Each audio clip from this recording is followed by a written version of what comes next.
là, nous nous étions rencontrés avec certaines familles il y a à peu près un an.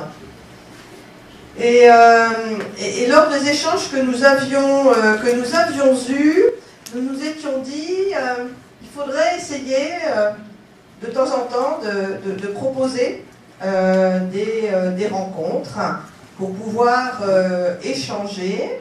Et c'est parce que nous avons entendu les familles que nous vous proposons de nous rencontrer ce soir.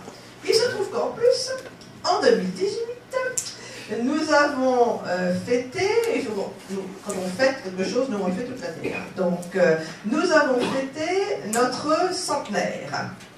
Alors, le centenaire de l'association Vivre et Devenir Villepinte Saint-Michel, et donc nous l'avons fêté partout. Nous l'avons fêté dans tous les établissements. Nous avons fait également une fête ouverte à tout le monde à Villepinte, qui est donc le berceau de l'association. Et nous clôturons aujourd'hui cette année de festivités avec vous. Pourquoi la clôturer avec vous? Tout simplement parce que l'association, elle a vocation à répondre aux besoins et aux attentes que vous pouvez exprimer pour vos enfants. Elle s'est donnée comme objectif de tenter de répondre aux besoins auxquels aujourd'hui on répond insuffisamment ou avec des moyens qui ne conviennent pas.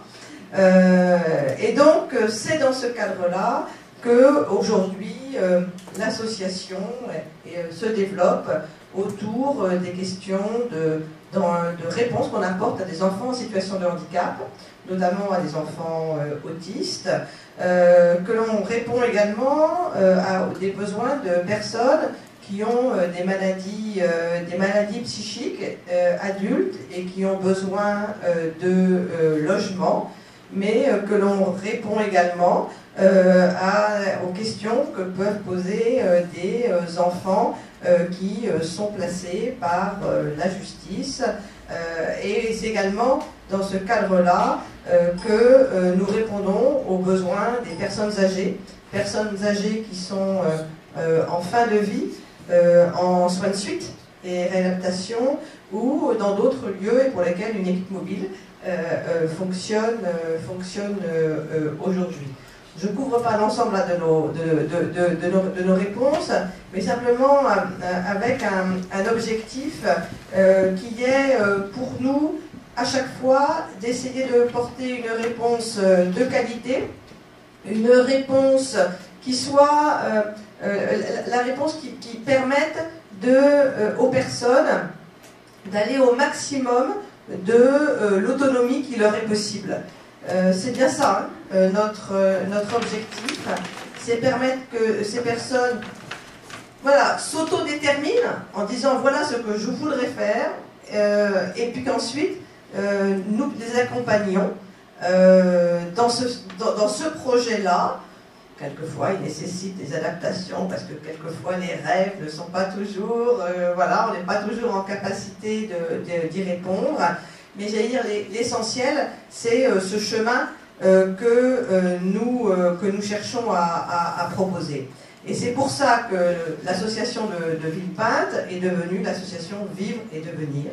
Vivre, Devenir.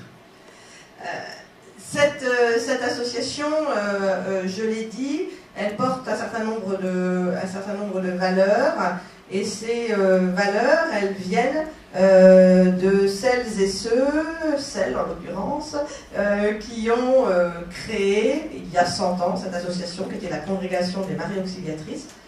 Marie-Élise est présente parmi nous pour représenter la congrégation. Et ce qui est extraordinaire, c'est qu'il y a 100 ans, c'était la même question qui était de dire, il y a des besoins auxquels on ne répond pas, comment fait-on pour proposer une réponse? En l'occurrence, ça a été au démarrage essentiellement des jeunes filles et jeunes femmes qui souffrait de tuberculose à une époque où on ne savait pas traiter la tuberculose et à qui on proposait déjà d'ailleurs une réponse en termes de soins en fonction de ce qu'on pouvait faire, et puis déjà une recherche d'activité professionnelle, donc leur donner la capacité de se projeter dans l'avenir et dans un avenir qu'elle pourrait construire elle-même. Voilà, donc 100 ans. Voilà, 100 ans. Nous avons décidé aujourd'hui d'axer nos échanges sur la question du sport. Le sport, c'est quand même l'endroit où on se réalise le mieux, ou le plus, et où chacun, quelles que soient ses capacités, peut se réaliser. Et c'est ça qu'on a envie de vous montrer ce soir. Ce sont les réalisations de ce que peuvent faire aujourd'hui des enfants et des adultes. Et nous allons avoir donc un certain nombre de témoignages des possibilités, et puis je l'espère, des échanges nourris. Et nous, on espère que vous quitterez cet échange en vous disant c'est également possible pour mon enfant, et si je peux également faire quelque chose et un peu de sport avec lui. Je voudrais donc remercier toutes celles et ceux d'abord qui ont accepté de participer à cette table ronde, qui sera donc filmée avec quelqu'un qui bénévolement s'est proposé pour nous filmer cette table ronde et qui puisse ensuite être mise sur Internet. Remercier bien sûr Viviane pour... Il y a aussi une Sylviane aujourd'hui. Ah, il y a aussi une Sylviane, c'est pour ça. Donc, Viviane, d'avoir s'être mobilisée pour préparer cette table ronde. Et puis, alors évidemment, je vais dévoiler, mais je remercie aussi l'IME Le Tremplin et les jeunes de la section professionnelle cuisine, parce que nous aurons ensuite un cocktail. Et ce cocktail a été préparé par les jeunes, et il paraît, mais c'est Viviane qui fait du teasing, il paraît que c'est absolument merveilleux et magnifique. Donc voilà. Mais avant cela, c'est normal. Il faut avoir fait du sport avant de pouvoir ensuite profiter des bienfaits de la chair, voilà, de l'alimentation. Voilà, merci beaucoup, merci de votre présence. Et donc je vais passer la parole au Christophe Dueno. Ah oui, c'est Christophe Dueno, et moi j'ai une semaine difficile. Christophe Dueno pour préparer, animer cette table ronde.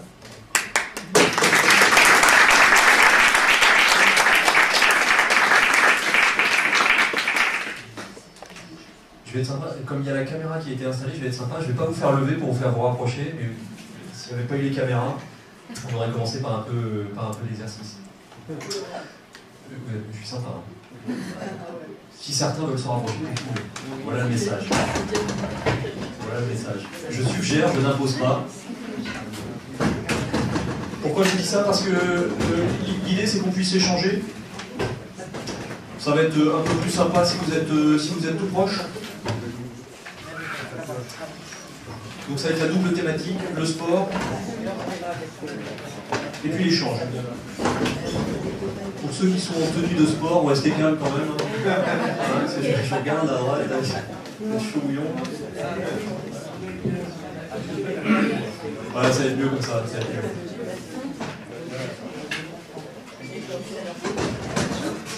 Alors on va parler de sport adapté, on va parler de sport et de polyhandicap, on va parler de sport et autisme, puis on fera un peu de danse à la fin, il y aura deux séquences danse avec vous. Hein. Madame Sylviane Auguste, je vous invite à commencer, c'est vous qui allez introduire. Je vous laisse vous présenter, vous représentez la Fédération Française de Sport Adapté et la Ligue, vous êtes présidente de la Ligue Île-de-France, c'est ça? Vous avez une petite présentation? Alors je vous passe le micro, vous nous faites votre présentation et puis après on va vous voir de questions. C'est comme ça? Vous voulez que ça soit vous pouvez aussi. C'est la Sylviane dont on parlait tout à l'heure. Mais rassurez-vous, Viviane, souvent on m'appelle Viviane. Oui, moi aussi, je viens voir. Oui, je vais rester. Oui, je vais Donc écoutez, bonsoir à tous, je suis Sylviane Auguste, je représente la Fédération française du sport adapté puisque je suis également membre du comité directeur au niveau de la Fédération nationale, mais je suis parallèlement présidente de la Ligue Île-de-France. Donc je pense que vous émanez essentiellement de ce territoire, je me trompe, donc je vais pouvoir échanger sur ce qui se passe en Île-de-France. Alors, peut-être qu'il est intéressant de savoir qu'il existe deux fédérations qui ont une délégation ministérielle pour exercer le sport pour les personnes en situation de handicap. La Fédération Handisport, alors peut-être que vous connaissez mieux dans les médias, hein, parce que c'est souvent celle-ci qui est parfois une confusion avec la Fédération du sport adapté. Il faut savoir que la Fédération française du handisport, c'est une fédération qui s'adresse à un public de personnes en situation de handicap moteur ou sensoriel, physique, moteur, sensoriel. La Fédération française du sport adapté s'adresse à un public de personnes en situation de handicap mental et psychique. La différence, elle est uniquement par rapport au public. Voilà. Et du coup, on va avoir un accompagnement différent, puisque l'handisport va avoir beaucoup d'accompagnement en termes d'accessibilité des infrastructures pour compenser le handicap physique. Et nous, le sport adapté, on va être plutôt sur une adaptation de l'accompagnement et des règlements sportifs, pour permettre une accessibilité au public que nous accueillons. Voilà. Donc c'est important de le savoir. Donc nous aujourd'hui, alors 60 000 licenciés, on est même aux alentours de 64 000 licenciés au niveau de la fédération. Handisport, je crois que c'est 30 000, voilà, c'est 30 000 licenciés au niveau de l'handisport, mais parce qu'on n'a pas tout à fait la même pédagogie ou fonctionnement. C'est-à-dire que nous, nos licenciés, avec une licence, peuvent pratiquer le nombre de sports qu'ils souhaitent. À la Fédération française de l'handisport, c'est une licence par sport pratiqué. Voilà, c'est la nuance. C'est 114 ligues et comités, donc il faut savoir, parce que j'espère vous convaincre que vous aurez envie de tout au moins prendre des renseignements pour vos proches ou en tant que professionnel pour les personnes que vous accompagnez, à prendre contact. Alors il y a un comité départemental sur chaque département qui est bien sûr ressource pour pouvoir vous accompagner, vous renseigner et au mieux pour que vous puissiez répondre à votre projet. Donc 114 ligues, donc forcément sur chaque région. 1000 associations, bon alors c'est des chiffres arrondis hein, bien sûr. Donc les associations, il faut savoir que les associations, ça peut être des associations d'établissement, c'est-à-dire que comme là, votre association peut créer une association sportive parallèlement, ça peut être quelque chose qui existe et licencie le public qui l'accueille dans l'ensemble des établissements. Ou sinon, nous avons des associations voilà, sportives, tout simplement, des sections de clubs ordinaires qui accueillent une section sport adapté, donc qui préparent un entraînement spécifique pour notre public. Donc quand on parle d'association, c'est vraiment tout type d'association, que ce soit club ou établissement. 82 disciplines sportives, donc qui représente beaucoup de disciplines, sachant que c'est pas fermé. On peut encore en trouver des nouvelles hein, en fonction de la demande. Quand on parle de 82 disciplines pratiquées, on parle bien de l'ensemble, que ce soit le secteur non compétitif ou le secteur compétitif. En termes de compétition, avec un parcours, sinon on parle toujours de parcours sportif, en termes de compétition, c'est 25 championnats de France, voilà, donc 25 disciplines. Alors, nous sommes organismes de formation, donc nous proposons des stages de formation, donc nous avons des formations diplômantes adressées aux éducateurs sportifs, mais nous faisons également des formations pour les bénévoles, pour les éducateurs sportifs, puisque nous avons des règlements adaptés, donc, et aussi des arbitres, des juges, etc., de manière à ce que nous puissions proposer une pratique en bonne et due forme, voilà, pour qu'on ait l'ensemble des personnes formées et optimiser l'accompagnement. Voilà. Je pense qu'on peut passer. Alors, la mission essentielle de la fédération, elle est bien sûr d'offrir à toute personne en situation de handicap mental et psychique l'accessibilité du sport de son choix, dans le respect de ses projets, de ses besoins, de ses capacités. Voilà. Et on dit toujours, alors on a un petit slogan souvent sur la FFSA qui est « à chacun son défi », mais on peut dire aussi « à chacun son parcours ». C'est en fonction du projet de chacun. L'idée, c'est de pouvoir trouver une pratique sportive, comme votre présidente a pu le dire en introduction. C'est important pour soi-même. Alors, je ne veux pas parler du sport santé, l'importance par rapport à l'équilibre de la santé, mais surtout, c'est un moyen de valorisation, de reconnaissance, d'épanouissement. J'ai une petite anecdote. Un sportif du sport adapté se faisait interviewer par un journaliste de Ouest France, et la question qui lui était posée: qu'est-ce que t'as apporté le sport adapté? Et il a répondu: aujourd'hui j'ai des copains. Voilà. Et donc c'est ça aussi le sport adapté, au-delà de la pratique, c'est tout ce que ça engendre en termes d'appartenance et de vie sociale. Vous vouliez interrompre? Oh oui, voilà. Alors voilà, pour dire pourquoi la fédération existe, elle a été créée en 71, au départ par des bénévoles, des familles, notamment de l'UNAPI à l'époque, voilà, qui ont créé cette fédération. Elle a été agréée par le ministère en 74, et là, en 75, elle devient la Fédération française d'éducation par le sport des personnes handicapées mentales. Puis une délégation ministérielle jeunesse et sport en 77, et elle deviendra donc en 83 la FFSA, donc vraiment une fédération française de sport adapté. Membre du CNO, alors il faut savoir que le CNO, c'est le Comité national olympique sportif français. Ça veut dire que la fédération participe aussi au paralympisme. Voilà, parce qu'on dit toujours paralympisme et handisport, nous avons aussi des sportifs. Ce qu'il y a, c'est qu'aujourd'hui, c'est un peu moins médiatisé, puisque suite à une tricherie, alors il y a un film qui passe en ce moment sur nos écrans qui s'appelle Chacun pour tous, je ne sais pas s'il y en a qui sont allés, qui relatent un petit peu ce fait, mais qui est réel, suite à une tricherie d'une équipe espagnole en 2000, où ils avaient créé une équipe de basket avec seulement 2 personnes en situation de handicap mental et les autres étaient valides. Tricherie révélée. Alors, qu'est-ce qui a été décidé? Les instances internationales ont décidé de dire le sport adapté, pour l'instant, ne participe plus au paralympisme jusqu'à temps qu'ils puissent critériser.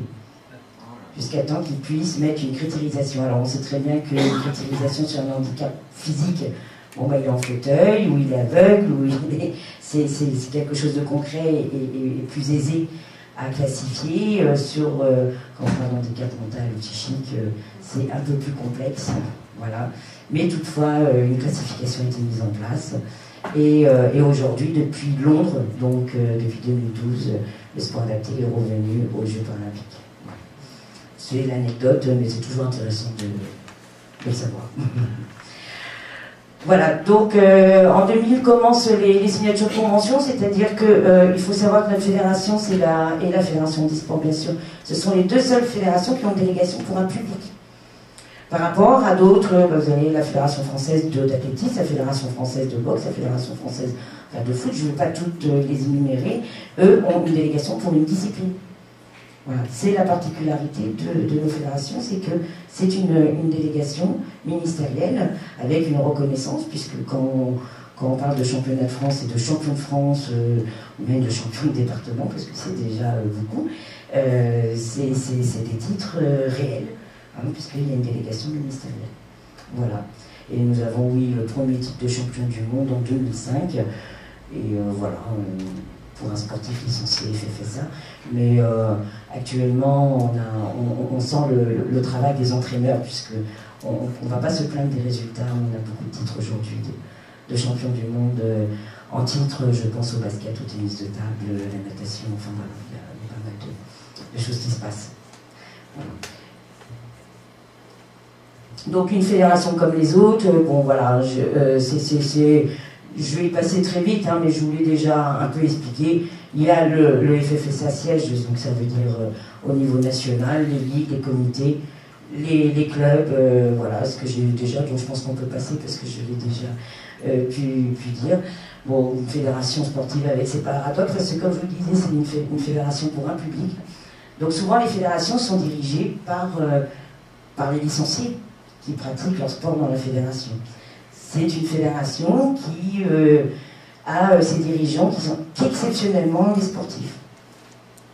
Puisque ce sont souvent des personnes qui ont soit des parcours dans le milieu, ou voilà, qui se retrouvent dirigeants de la fédération. Donc c'est un paradoxe. On essaie d'associer nos sportifs dans les différents comités directeurs, mais ça reste un minimum.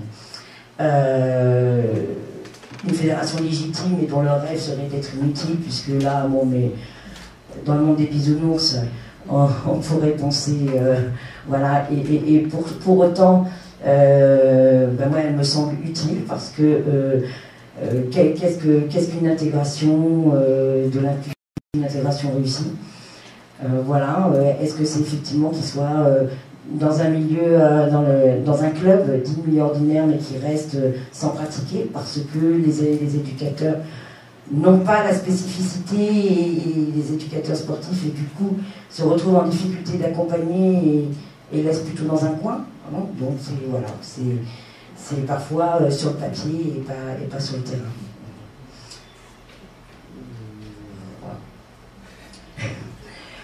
Bon, je crois que ça résout tout ça, voilà.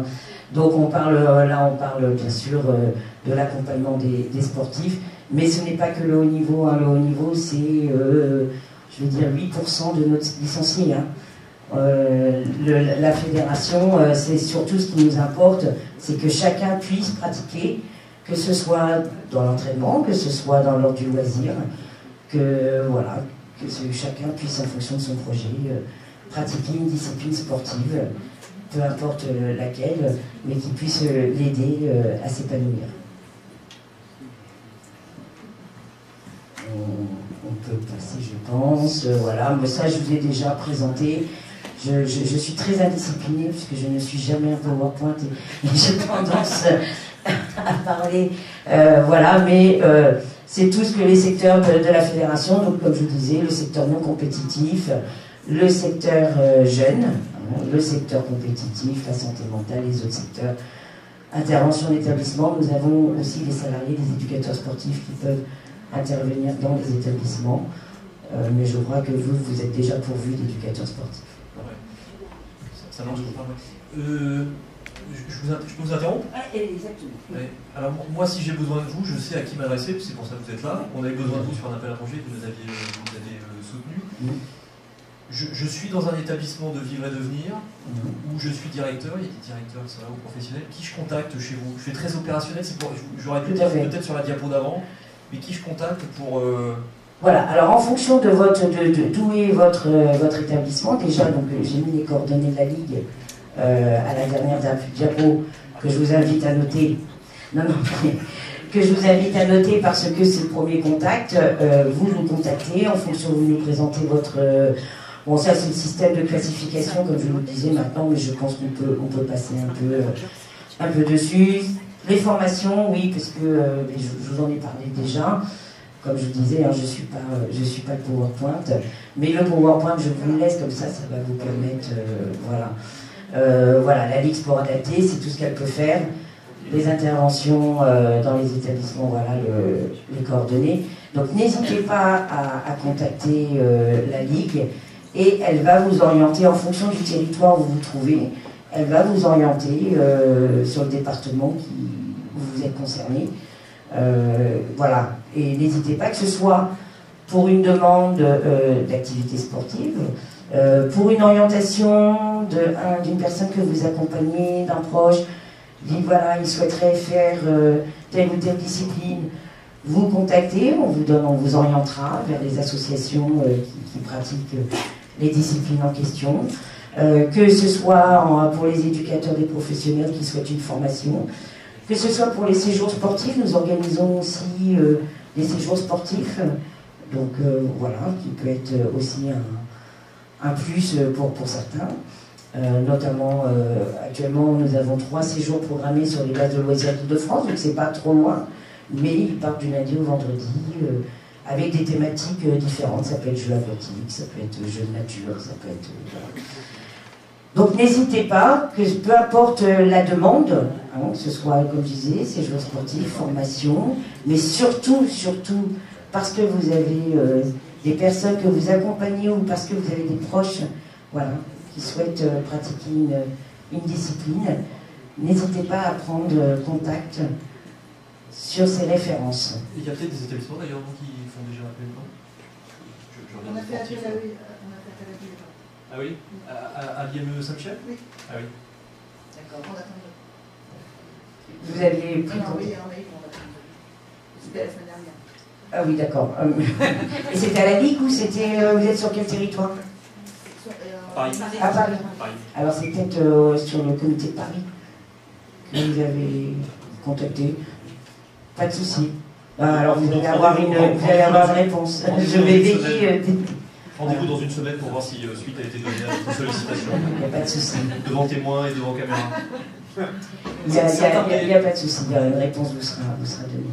Certains ont des questions, des interrogations, des questions métaphysiques. Non? Dites-nous. C'est quoi le sport le plus pratiqué? Alors en Ile-de-France, il y a beaucoup de tennis de table, de football, de pétanque, voilà. Et également les activités motrices, hein, qui est une discipline spécifique au sport adapté. Voilà. Les activités motrices, c'est des parcours moteurs, enfin, vous voyez, qui permettent pour ceux qui ont vraiment des difficultés aussi, puisqu'on peut avoir des difficultés physiques associées, qui permettent d'avoir une pratique sportive. Voilà, c'est ce qu'on appelle les activités motrices. Mais c'est, voilà, en Ile-de-France, c'est surtout ces disciplines-là, mais également en natation. Nous avons 15 championnats régionaux. Voilà, et l'athlétisme aussi, j'ai vu. L'athlétisme. Voilà. Et il faut savoir qu'en fonction des capacités de chacun, le règlement est adapté et la performance est adaptée également. Voilà. C'est pour ça qu'on parle de classification. Il y a différentes classes en fonction des capacités de chacun. Excusez-moi, les lieux de pratique, vous avez votre propre vos lieux de pratique. Alors dans tous les départements, il y a des associations dans tous les départements d'Île-de-France. Voilà, donc en fonction de la discipline, alors il y a des associations qui sont multisports, mais il y a des associations qui pratiquent une seule discipline. En fonction de votre projet, on peut vous orienter sur des associations qui se trouvent près de chez vous.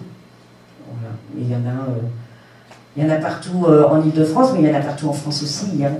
Après, bien sûr, en fonction des territoires, il y a toujours des territoires plus ou moins développés. Hein. Mais on essaie de s'atteler à ce qu'il y ait vraiment une offre de proximité pour tous. Voilà, on essaie.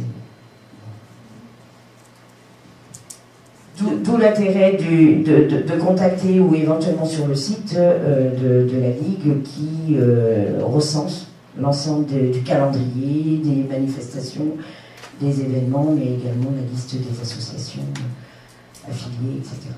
Voilà. Y a-t-il d'autres questions? Non? C'est votre dernier mot, il faut le faire. On aurait peut-être mettre la présidente. Donc, quel est l'intérêt finalement Alors l'association, parce que nous on parle l'association d'établissement. Voilà. Alors l'intérêt, c'est qu'il y a un intérêt financier déjà. Pour l'association d'établissement. Non, c'est-à-dire qu'on propose différents types de licences. Hein. Il y a la licence non compétitive, il y a la licence compétitive, mais il y a également des licences pour les proches ou les accompagnateurs qui souhaiteraient pratiquer avec, donc ce qu'on appelle des licences autres pratiquants. Hein. C'est peut-être ça aussi, l'inclusion, on en parlait en 2 mots. Mais également, nous avons ce qu'on appelle des licences développement. Ça veut dire que l'établissement qui s'affilie va pouvoir licencier l'ensemble de ses résidents ou le nom que vous utilisez dans votre établissement, mais vous ne paierez que 50% de la licence. Voilà, c'est donc un avantage pour l'établissement. Et est-ce qu'en Il faut vraiment un dispositif de licence pour vraiment permettre l'accessibilité. Et est-ce qu'en passant par vous, ça veut dire que ça facilite l'accès aux équipements sportifs? Enfin, je pense parler de natation ou... Alors, on essaye, mais je crois que c'est le combat de beaucoup. Voilà, alors on n'est pas privilégié, nous, par rapport à d'autres fédérations sur l'utilisation de créneaux. Mais bon, on peut par contre être un appui pour essayer, parce qu'on a quand même quelques ressources d'infrastructures sur notre territoire avec qui on a l'habitude de travailler, et peut-être qu'il y a une collaboration possible à ce niveau-là. Par contre, non, on n'a pas la toute-puissance, on ne fait pas partie des privilégiés sur les infrastructures municipales. Non. Bonjour, je voulais savoir si les entraîneurs, ils ont une formation spécifique. Oui, c'est ce qu'on on propose justement une formation spécifique aux entraîneurs pour qu'ils puissent mieux appréhender le public et se spécifier à l'accompagnement de la particularité du public de personnes en situation de handicap. Il y a cette formation qui est proposée.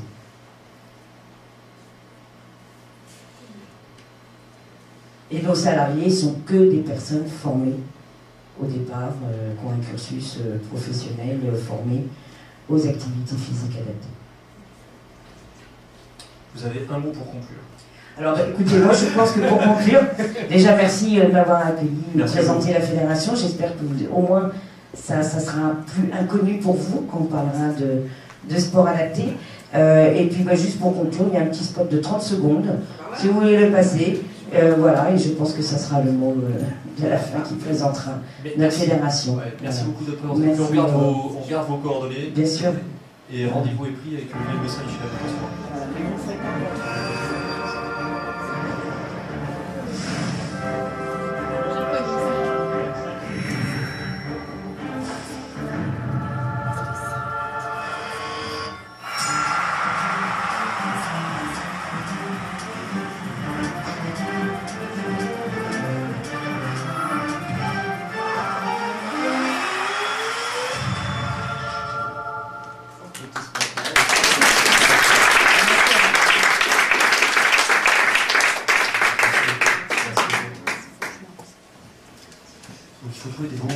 Pour faire un spectacle de danse.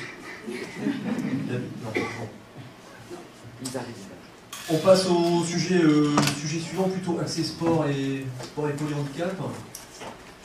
Je vous invite à nous rejoindre.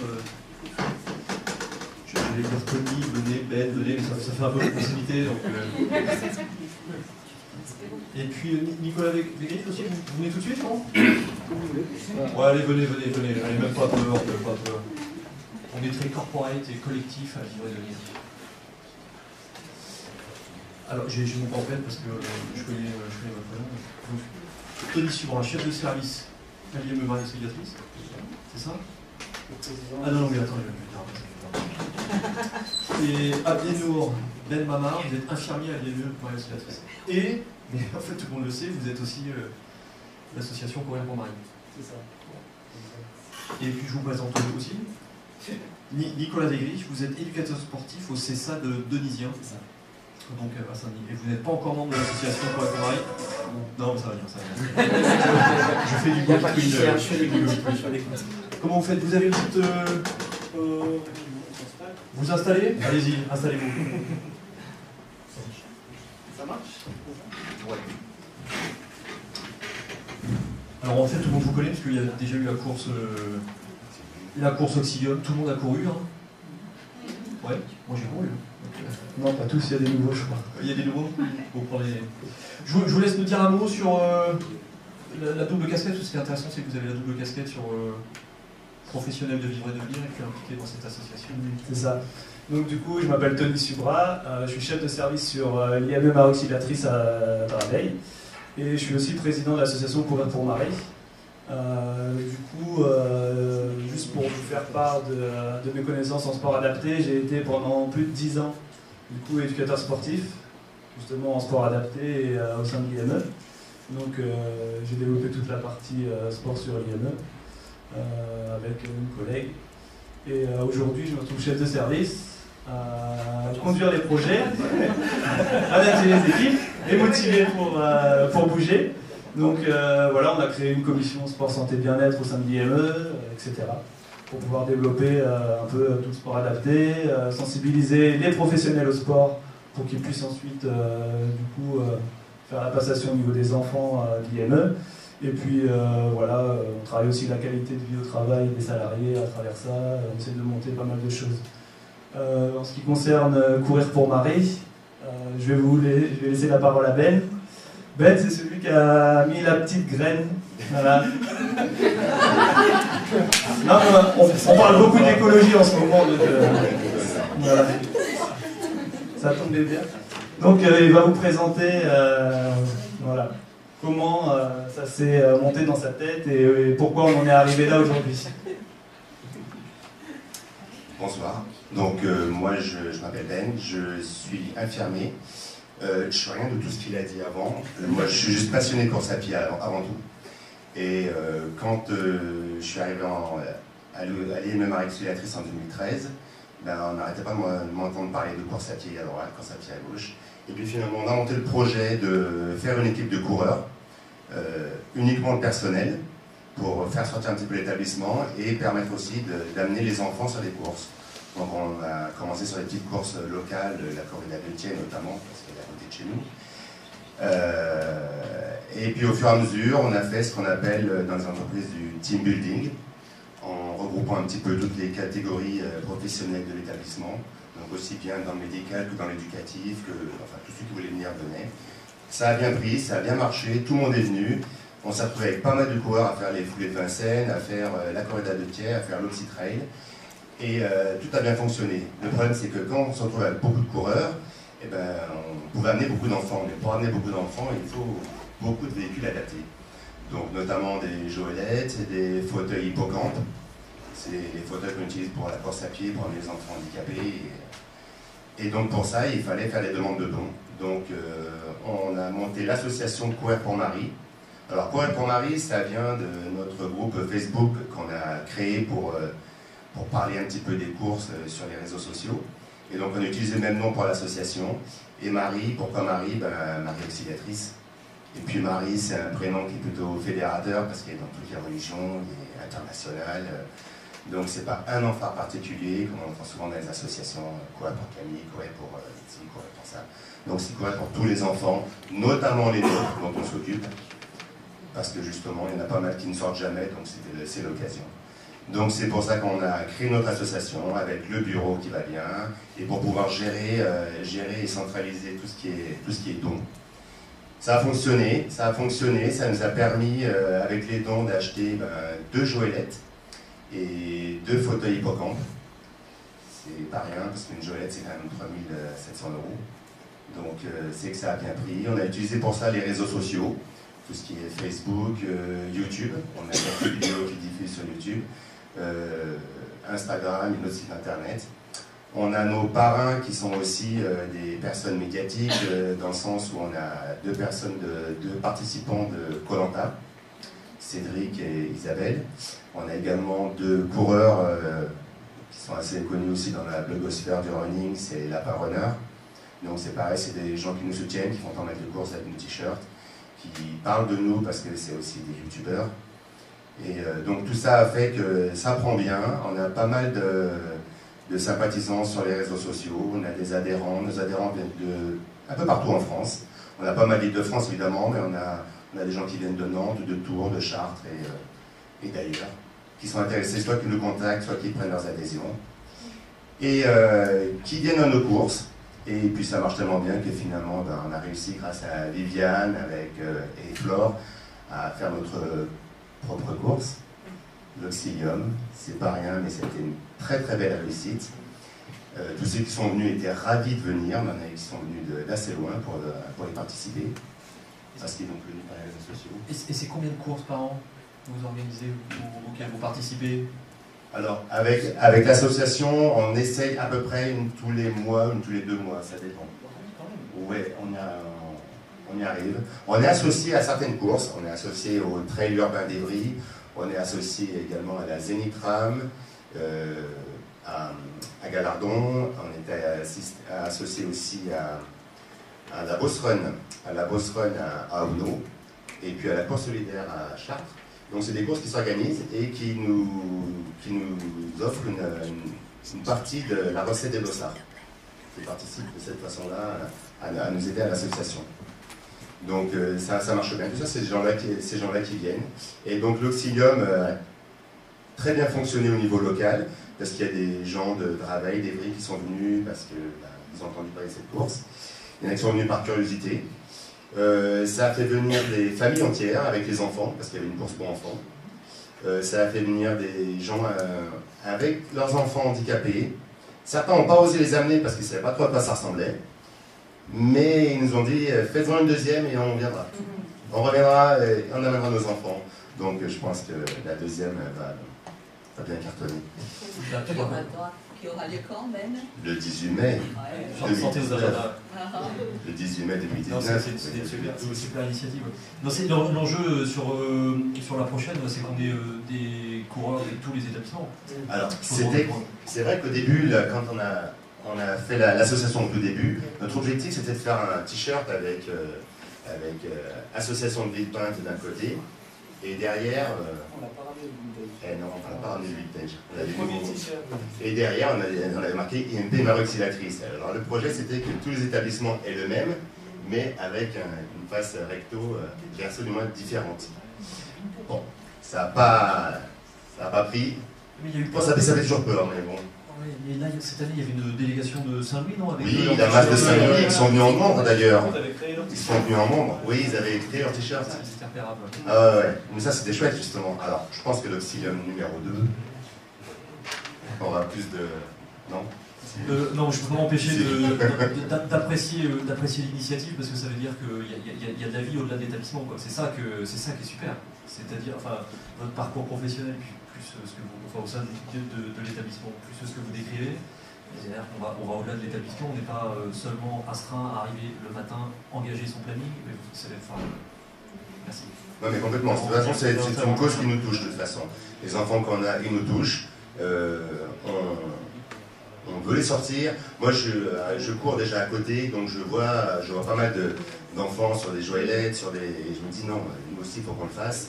Et puis voilà, c'est parti. Et puis on a des volontaires qui sont partants, ils nous suivent. Mais voilà,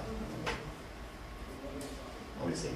Vous avez une petite... Vous pouvez illustrer ça, non? On a deux petites vidéos. Ouais, on peut en voir une, non? C'est bien. Ouais. Ça va permettre d'illustrer votre propos.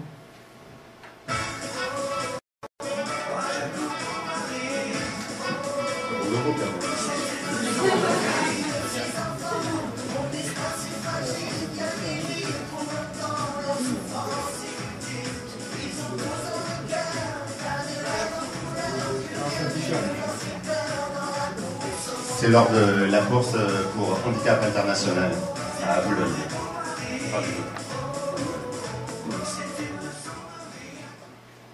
Tu es en train de donner la force de tes épaules aujourd'hui sur ce 10 km.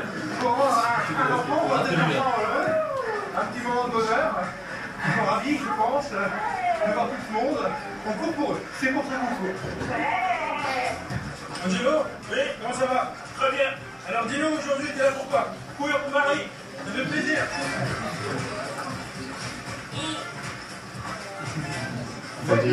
Une jolie. Participant du groupe Courir pour Marie, un petit collectif de coureurs qui a fini par être une association qui œuvre pour les enfants, pour les handicapés, pour les adultes sur les courses. Ils sont ravis comme tout et nous encore plus parce qu'on partage cette expérience. Donc on a besoin de vous sur Facebook. Le résultat est là. Merci beaucoup Ben, c'est génial, c'est magnifique. Voilà. Les amis, on vous met le lien évidemment de la page Facebook de Courir pour Marie dans la description de cette vidéo. N'hésitez pas à les suivre, comme vous voyez, ça fait plaisir. C'est la famille. C'est la famille.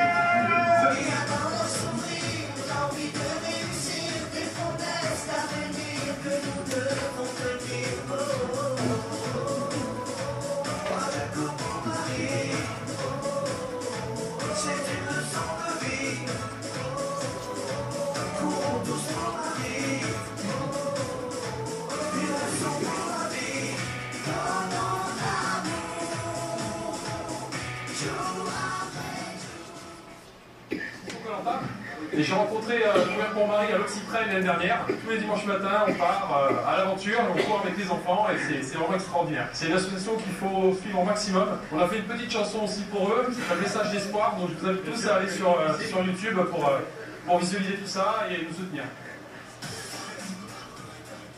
Je t'envoie ce message d'espoir pour te dire qu'il faut toujours y croire. Si te guérir j'avais le pouvoir, je posais sur toi mon regard.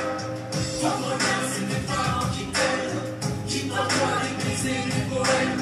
Ça te fait du bien à l'intérieur, envie de t'envoler vers ailleurs. Allons-y, n'ayons pas peur, offrons-leur que du bonheur.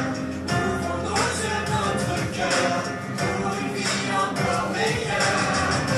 Message d'espoir, rien ne nous sépare, l'hiver la nuit, et saisir les bras, il nous suffit de le vouloir, rien que pour vivre et chanter victoire. Je t'envoie un message d'espoir, du soleil pour écrire ton histoire.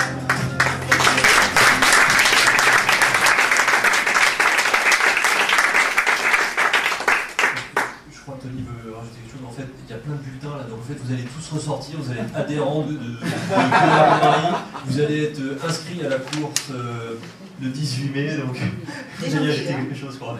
Non, oui, par contre, je voulais juste rajouter que je pense que vous avez compris à travers les images, c'est juste que nous, en fait, on lance des idées, on est un peu moteur de tout ça, mais après, derrière, il y a beaucoup de monde, et c'est le soutien des gens qui font que ces enfants peuvent aller sur les courses. Et voilà, juste comme ça, je me rappelle depuis maintenant 4 ans de toutes les rencontres qu'on a fait, des gens qu'on a rencontrés, des familles, des enfants. Et du coup, voilà, je pourrais en citer 1000, puisque nous, on est un peu aussi solidaires entre associations. On évite de se confronter parce qu'on sait que des fois il y a quelques conflits entre assos, etc. Chacun veut gagner son petit truc, mais là on ne parle pas du tout de compète. On est plutôt dans la solidarité et le partage. Du coup, voilà, on pourrait parler de Kémil et ses amis avec Sandra, on pourrait parler de Un espoir pour Lila avec Renaud, Dune d'espoir avec Christian. Après tous les soutiens qu'on a eu, je pense aussi beaucoup à Marie-Rose Morin, qui est la présidente de l'association de randonnée de Bourré-sur-Jouine, qui voilà, a été la première à nous prêter le matériel adapté pour les enfants, sachant qu'au début on était parti de rien. Voilà, et je pense à tous ceux qu'on fait des dons pour l'association. Voilà, aujourd'hui ça se traduit par... parce que vous avez... Pour la course, moi j'avais pris conscience du démarchage que vous aviez fait auprès des entreprises pour faire soutenir sur les t-shirts, sur les... Ouais, ça c'est juste pour la course. Ouais, mais c'est déjà beaucoup, c'est clair. C'est une logistique externe à l'établissement. Ah oui, à mon avis, c'est un réflexe qu'on n'a pas forcément systématiquement, de se dire, allez, je vais aussi à l'extérieur et je bouge pour porter le projet. Bon, en fait, oui, on est parti du principe que on est là pour essayer d'acheter du matériel adapté pour les enfants, pour en sortir le plus possible. Et on ne se voyait pas dépenser de l'argent en créant un événement. Et du coup, il fallait à tout prix que voilà, cet événement revienne à zéro et au mieux qu'on ait des profits pour acheter du matériel. Voilà.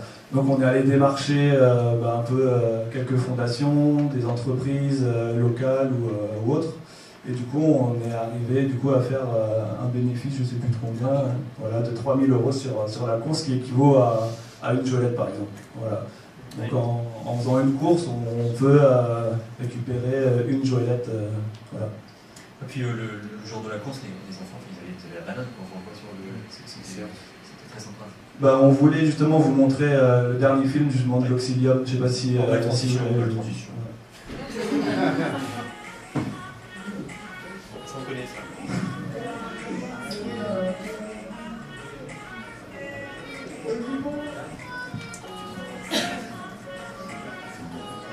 Que ce soit le 5 ou le 10 km, le départ se fait directement dans la forêt. Vous avez des signaleurs, d'accord, sur le parcours.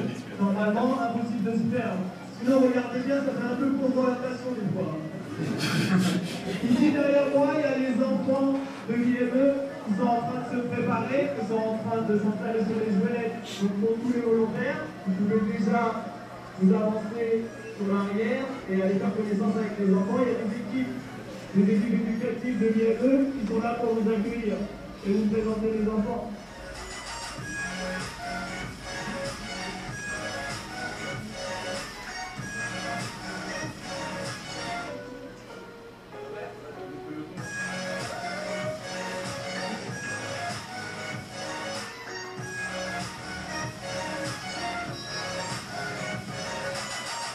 Joseph. Bravo.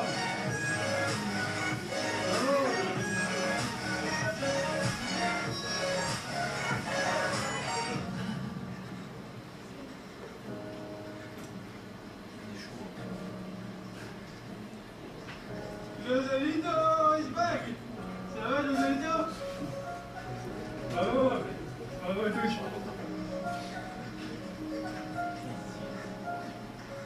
Merci.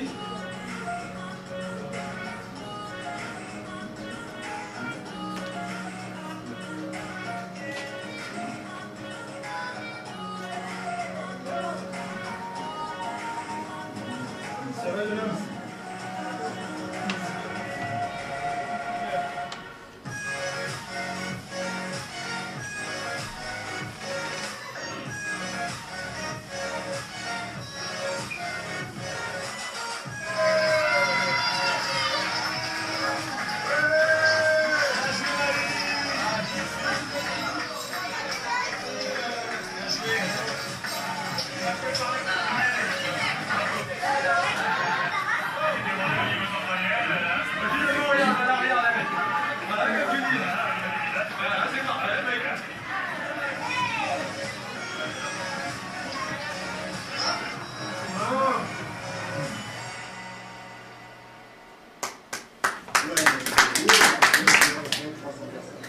Ok, c'est top.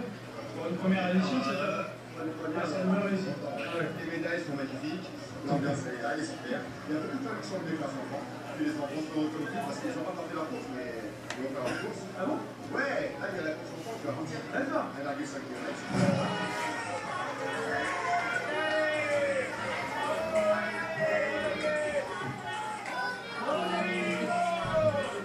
Merci beaucoup, Ben. Pour moi, c'est une belle réussite. C'est génial. Tout le monde a la banane ici. Eh oui. L'année prochaine, on fait ça. Merci beaucoup, Ben. Génial.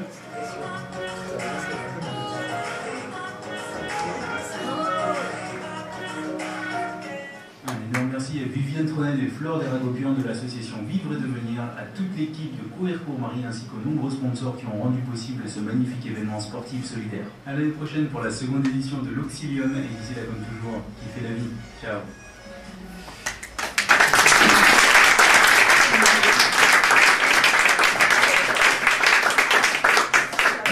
Je veux juste rajouter que c'est vrai qu'on a des sponsors financiers, mais on a aussi des sponsors qui nous aident à passer l'image. C'est pour ça que notre t-shirt, on le met vraiment dans nos courses, même quand on court à l'extérieur. Parce que moi, je me suis vu faire offrir à des lossards par d'autres courses, mais des courses longues, des Saint-Élion, Ultramarin, des Cotrail, et j'ai fini avec le t-shirt justement, et l'image est belle. L'image est belle et le message passe parce que souvent on me fait monter sur l'estrade pour me dire c'est quoi votre association, le pas du diable, c'est ce qui s'est passé, c'est quoi votre association, qu'est-ce que vous faites, qu'est-ce qui vous arrive. De toute façon, si vous avez un t-shirt, on était je peux passer pas pu intervenir aujourd'hui. Je peux parler. Est-ce qu'il y a des questions dans la salle, des inscriptions? Non, j'ai déjà des inscriptions. Jamais. Commande de t-shirt. Non, juste un petit complément, vous parlez du matériel adapté. Alors il faut quand même savoir, je ne sais pas si vous en avez cette info, mais le conseil régional finance à 80% le matériel adapté. Donc c'est peut-être aussi un biais de financement. Voilà, il faut le savoir, hein, que ce soit véhicule ou que ce soit les jolettes, ou etc. À partir du moment du matériel, des équipements adaptés, ils financent à 80%. Et là, ils sont justement en train de faire la demande pour les besoins 2019. Donc c'est le moment. Voilà. Mais sachez-le, mais par contre, les demandes peuvent être faites tout le long de l'année, mais bon, là, entre autres, ils sont en train de faire les demandes. Mais il faut le savoir parce que ça m'a fait penser un petit peu à ça dans le reportage. Voilà. Puis la petite anecdote, merci de m'avoir fait revoir l'IMP. J'ai commencé ma carrière il y a 30 ans. L'IMP m'a répsychiatrice. Donc vous revenez le 18 mai là-bas. Mais on rencontre bientôt le conseil régional, donc on pourra évoquer avec eux. Ouais. Est-ce qu'il y a d'autres questions ou tout à l'heure ou tout de suite? Non? Oui. Alors, on a bien compris qu'il y avait la course du 18 mai. Très bien. C'est bon, faut passer ça. Mais si on peut courir avec vous à d'autres dates, avant le 18 mai. Dimanche, on est à la corrida de Thiers, au mois de mars. Ah oui, le 8, on est à Galardon pour le Téléthon. Il y a le trail urbain d'Evry.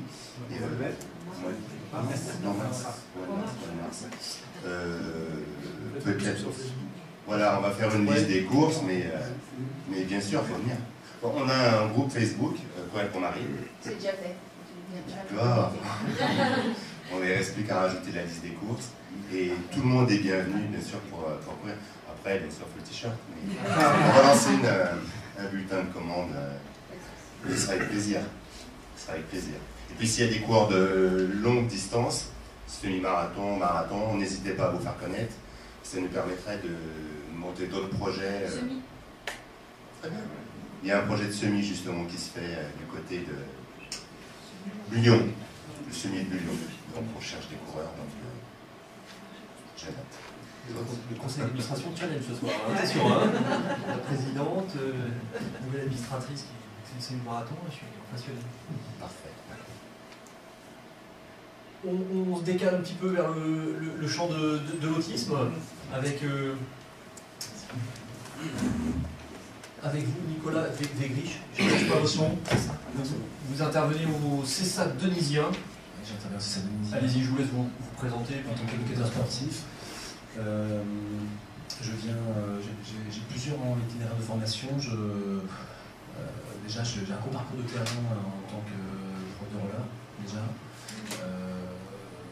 Dès 18 ans, d'encadrement avec tous les publics dans différentes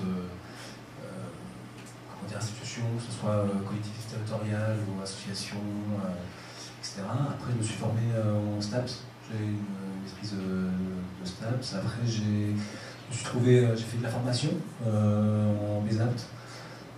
En fait, BESAPT, c'est le brevet d'état d'activité physique pour tous, qui n'existe plus maintenant, c'est le BPGEPS APT. Je me suis trouvé pas forcément très bien formé, donc du coup j'ai réinvesti l'expérience, le champ d'expérience, donc dans des stages de maison de retraite, en IME, pendant des stages assez longs, et puis après j'ai été chercher un diplôme en sport adapté. Voilà, je me suis formé auprès de la FFSA sur le service transformation. Et du coup, moi ce que je vous invite là, c'est, on a vu, comment dire, le sport. Le sport au niveau de la déficience, on a vu mental et psychique, on a vu en termes d'événementiel en fait, ce que ça peut. Alors moi c'est plutôt, comment dire, vous inviter à aller dans les coulisses en fait, d'un établissement, parce que c'est pas forcément évident en fait de joindre, comment dire, à partir du quotidien d'un établissement. Le sport, alors déjà parce que le sport c'est la compétition, c'est-à-dire que tout le monde ne fait pas du sport. Et puis, quand on veut, parce qu'il y a des personnes qui sont capables de pouvoir aller plus loin, par exemple, ça peut être intéressant pour leur projet personnel, la structure n'est pas forcément adaptée pour aller vers de la pratique le soir, le week-end, faire des transferts, etc., etc. Donc, c'est pas non plus très simple. Je sais que, par exemple, c'est juste pour compléter, mais par exemple, sur le 9-3, il y a le comité départemental qui est assez récent, qui date de 3 ans, de sport adapté, qui fait de belles choses. Moi, j'ai beaucoup d'informations par rapport à eux. Ils relaient beaucoup d'événements comme les vôtres, ou comme des clubs, par exemple, qui organisent des événements, on va dire, dans le monde ordinaire, mais avec une partie handicap. Mais nous, on ne peut pas y aller forcément, parce que du coup, ça veut dire qu'il faut, en interne, une belle machinerie, enfin un dispositif assez souple et assez rebondissant pour en fait changer le quotidien d'une semaine, changer une semaine avec en plus en CESAD. Le CESAD, c'est un service d'enseignement et de soins spécialisé à domicile, donc on intervient en école, dans une institution et également à domicile, et du coup c'est beaucoup d'emplois du temps éparpillés. Hein, donc le seul moment de rassemblement, on est vraiment sur les réunions de service, ou etc. Donc pour fédérer quelque chose, et puis pour remettre en cause le quotidien en termes de planning, c'est assez compliqué. Du coup, moi, alors pour passer les diapos, il faut vous appuyer sur le petit bouton qu'on vous a passé là, le petit truc bizarre là. Et peut-être juste que vous nous disiez ce que signifie APSA. Alors, très bien. Pour introduire. Justement, l'activité physique et sportive adaptée, elle se dénote un petit peu par rapport au sport, parce que, effectivement, l'idée, c'est de pouvoir, si on peut rester là-dessus, on inverse un petit peu la tendance, c'est-à-dire qu'on est dans des standards au niveau de l'école. L'EPS, par exemple, l'éducation physique et sportive, c'est exactement le sport à l'école. On pense que le sport, ça a des valeurs, ça a des savoir-faire qui peuvent être transférables en termes d'apprentissage pour les élèves, donc du coup, c'est intéressant pour eux, le sport collectif par exemple, construire ensemble l'atteinte d'un but, défendre ensemble la défense d'un but. Et l'APSA, ça ouvre le champ pour dire que c'est de l'activité physique, mais pas seulement sportive, c'est de l'activité physique qui peut être éducative. Voilà, c'est pas pour vous, voilà. C'est pour dire ça peut être du sport si la personne peut rentrer dedans, dans cette logique-là. Moi, je trouvais ça important de revenir un peu là-dessus parce que c'est pas une mince affaire finalement parfois de dire qu'on part de, je sais pas moi, Alexandre par exemple, on parle d'Alexandre, et qui est Alexandre, et qu'est-ce qu'il est intéressant pour lui en termes d'activité physique de lui proposer. Parce que Alexandre, c'est qui? Il a quel âge? Quelles sont ses capacités? Je vois par exemple des difficultés, notamment si... donc, si je vais lui proposer par exemple une activité qui le met en difficulté, comme les jeux collectifs qui sont une capacité de prise d'information, de prendre des décisions, c'est déjà un niveau très important.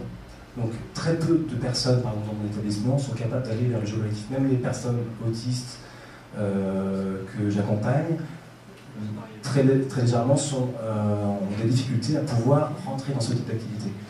D'autres, par exemple, qui ont moins de capacité, si je leur propose des jeux de position, c'est une capacité à rentrer dans un conflit psychique avec quelqu'un. Généralement, ils font l'inverse, c'est-à-dire qu'ils cherchent plutôt à être copains, on va dire, que rentrer dans un conflit avec l'autre. Donc du coup, c'est une difficulté. Donc je ne vais pas aller vers des types d'activités comme ça. Donc qui est Alexandre, par exemple? Je le prends comme il est, mais avec mon observation. C'est pas quelqu'un d'autre qui va parler pour moi. Voilà. Donc c'est pour ça que je vais répondre tout de suite par rapport à l'autisme. Je serai la personne qui devrait parler d'autisme. Je pense que moi, sur les à peu près 25 personnes que je suis tout au long de la semaine, chaque année ça change en partie, c'est ça d'accompagner des enfants de 2 ans à 20 ans théoriquement. Là on a des enfants de 4 ans et des ados de 15 ans, hein, avec des particularités très différentes. Du coup, je ne peux pas définir l'autisme là de manière très pragmatique, comme si c'était une forme unique. Voilà, c'est vraiment ils sont tous très très différents. Voilà, on va dire, j'ai des personnes qui sont... Et très très concrètement, comment ça se passe? Parce que c'est ça, vous n'êtes pas sur une logique de groupe a priori. Comment ça se passe opérationnellement? C'est-à-dire, là ce que vous décrivez, c'est sur les établissements scolaires, c'est où? Comment ça se... on va passer un petit peu, genre on va aller jusque quasiment aller jusqu'au planning. Carrément, je vous ai compris. Non, c'est pas grave. Moi, je suis parti, j'ai un peu fait comme Sylviane. Vous avez donné le là tout à l'heure. J'ai pas forcément l'habitude non plus des PowerPoint. Voilà, on va rester. En fait, concrètement, il y a quand même des choses, des grands axes sur lesquels je repère qu'il y a quand même des similitudes. C'est-à-dire que Nous, enfin, en APSA, on va dire que, et je cherche à poursuivre un peu ce que m'ont transmis l'information, parce que je trouve ça super intéressant. On part de processus de construction du savoir. Hein, et donc du coup, on est sur 3 grands processus, sur l'adaptation, donc être capable de réaliser, de se gérer, hein, réaliser des gestions pour être en capacité de s'adapter.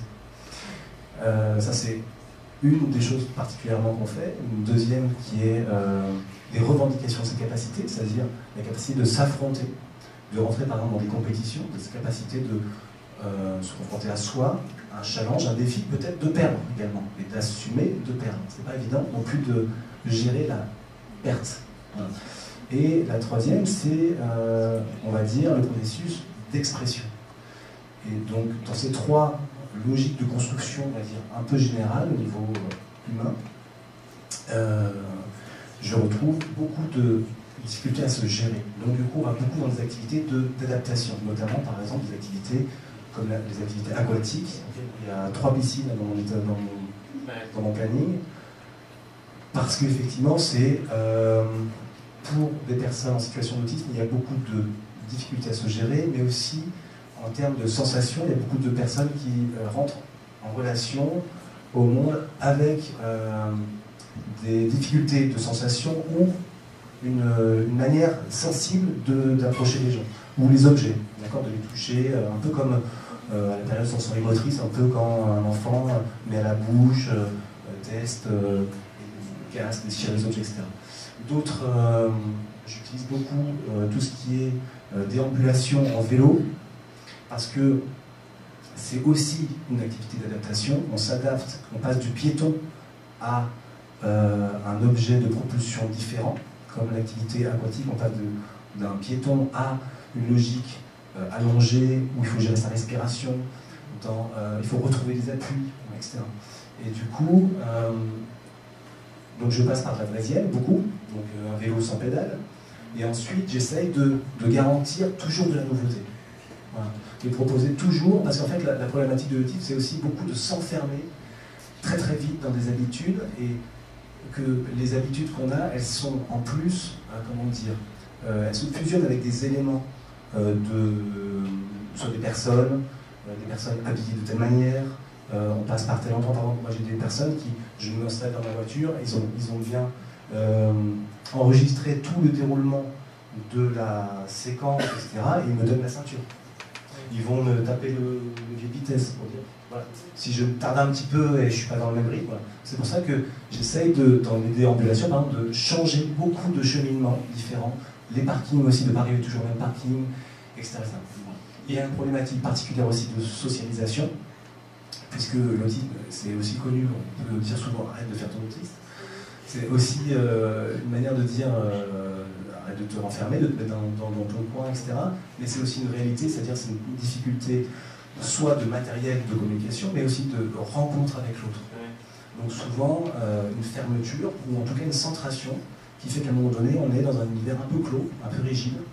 Et donc du coup, pour chercher à ouvrir, et ben, l'idée c'est ces petits groupes, c'est-à-dire chercher à faire des groupes, parce que le petit groupe, mine de rien, par exemple, je me suis retrouvé avec un groupe où j'avais un jeune de 12 ans qui allait à la piscine et qui ne supportait pas l'attente. Ça c'est vraiment assez typique chez aussi les personnes autistes, vouloir satisfaire tout de suite l'envie. Donc difficulté à attendre dans les vestiaires, par exemple, le temps qu'on se change, le temps que les douches soient libres, etc. Et du coup, j'ai mis quelqu'un d'autre avec lui dans ce groupe-là, et du coup, ça faisait tiers, c'est-à-dire que l'autre personne avait son rythme, et du coup, il attendait tranquillement. Alors c'était vrai pour lui, c'est pas forcément vrai pour tous, c'est pas des méthodes. Moi, ce que je dis là, c'est juste de l'expérience, je dis pas que c'est mieux. Et un petit exemple là, sur les groupes là, que vous citez là, dans le planning, il y a combien d'enfants là Là, par exemple, il y a 2 personnes en forêt que j'accompagne seul. Le draisienne, c'est seul. La piscine, on a un groupe de 5 pour 5 accompagnants, souvent des 1 pour 1 ou maxi 1 pour 2. Vélo tout seul. La piscine, on est 4 pour 4. trottinette tout seul, multisport. Alors là, c'est particulier, c'est un partenariat que j'ai mis en place avec la mairie de Saint-Denis. Eux, ils avaient l'envie de se sensibiliser au handicap, c'est-à-dire qu'ils sont, excusez-moi, c'est pas un jugement, mais ils sont très en retard par rapport à la sensibilisation à la déficience mentale. Et du coup, ça pose vraiment des sérieux problèmes. On a des personnes qui sont quand même en situation d'âge scolaire et qui sont encore plus fragiles que les personnes en situation scolaire normale. Je ne dis pas qu'il n'y a pas des gens fragiles en école. Voilà. Et nous, on n'a pas accès, en fait, par exemple, à la nomination de âge scolaire, ou par exemple en piscine, c'est compliqué. C'est-à-dire qu'il a fallu 3 ans pour qu'on ait accès à des créneaux scolaires. Il a fallu faire des pieds et des mains pour avoir... On n'a pas la gratuité, c'est pas grave. C'est intéressant aussi pour poser tout à l'heure sur l'accès aux équipements. C'est compliqué d'avoir. Donc du coup, ce qu'on place, c'est dans une logique d'inclusion pour des personnes qui sont légèrement en situation de handicap mental. Et du coup, le challenge, il n'est pas évident parce que c'est pas d'inclusion à tout prix. Hein, je vois l'heure qui tourne. C'est pareil, il y a Marie Auxiliatrice sur les activités sportives. Ça se rejoint ou pas? Ou on est sur des... Je compare, je fais un peu de contrôle là. Il y a des choses comparables ou pas? Du coup, pour être passé sur le même poste en tant qu'éducateur sportif sur l'IME, oui, c'est un peu ça. Hein, c'est beaucoup d'individuels. On crée quelques groupes sur des profils d'enfants susceptibles de pouvoir échanger avec l'autre pour essayer d'amener à la socialisation déjà entre eux, pour ensuite aller plus loin sur l'inclusion au milieu ordinaire. Donc oui, pareil, au niveau des activités, c'est beaucoup de piscine, d'équithérapie. Voilà, après, on essaie d'adapter, on fait beaucoup de vélo aussi, de roller, de trottinette. Voilà, ça passe un peu par tous ces sports. Moi, je me rappelle juste vite fait, quand je suis arrivé sur l'IME, en fait, même les professionnels médico-sociaux, que ce soit LP, moniteur éducateur, éducateur spé, etc., qui sont avec ces enfants, n'ont pas forcément, on va dire, la vision que l'enfant peut arriver à se dépasser et faire telle ou telle discipline. Et donc nous, de base, on était là pour leur montrer que l'enfant peut arriver à se dépasser et faire telle ou telle chose. Puis après, voilà, c'est un peu ce qu'on montre à travers tout ce qu'on fait au niveau du sport adapté. Vous alliez ajouter quelque chose, j'ai vu. Non, je cherchais à... Allez-y, on va aller vers la conclusion pour voir s'il y a des questions peut-être dans la salle, si vous alliez ajouter quelque chose. Moi, ce que je trouve intéressant, ce que vous disiez tout à l'heure, c'était je trouve dans la logique de socialisation, là, c'est l'apport en fait que vous montrez avec le sport pour les enfants autistes qui sont accompagnés. On est sur cette logique un peu de progression, surtout montrer sur la socialisation, mais je pense que ça peut être la même chose sur le repérage, quand vous disiez pour le vélo. Ça, c'est peut-être intéressant de dire un mot là-dessus. Ce que j'aimerais bien avancer, c'est qu'effectivement, comme dit Tony, il y a beaucoup de... Comment dire, moi, je suis là pour que les gens évoluent, donc je mise sur le devenir, et je vois bien que au fur et à mesure d'années, parce que faut rester patient dans les séances et en termes de temps, il y a énormément d'évolution. Hein, je veux dire, par exemple, je crois que dans la 39 dossiers qu'on peut avoir au CESAD, il y a peut-être dizaines de personnes qui sont passées au vélo. Mais passer au vélo, c'est pas juste ça, c'est-à-dire que ce qui est intéressant, c'est de faire du vélo, mais dans des environnements. Donc du coup, pour les personnes en situation d'autisme, par exemple, c'est super intéressant de voir que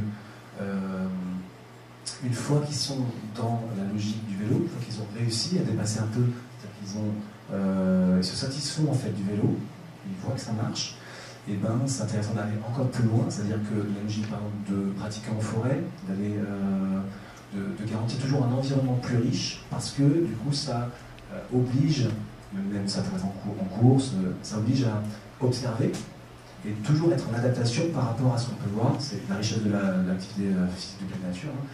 Toujours, il y a des trous, ça glisse là, il y a une branche. Donc, nous, on a des personnes qui sont... on souhaiterait qu'elles prennent des décisions pour elles. Et du coup, là, du coup, on n'est pas dans un...